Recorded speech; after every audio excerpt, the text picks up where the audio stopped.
ছিল প্রাণহানি।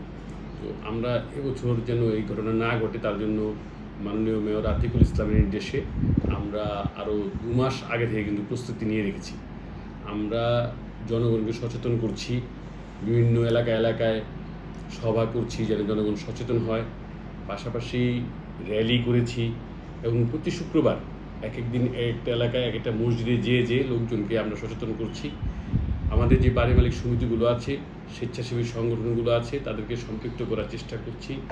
আমাদের যারা শিক্ষা প্রতিষ্ঠানগুলো আছে, তার যে শিক্ষার্থীরা আছে, শিক্ষকরা আছে, তাদেরকে সম্পৃক্ত করার চেষ্টা করছি।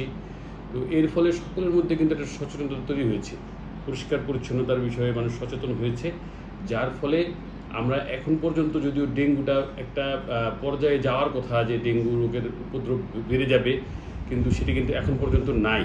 এবং আমরা আশা করছি যে বিশেষজ্ঞরা যে আশঙ্কাটা করছেন যে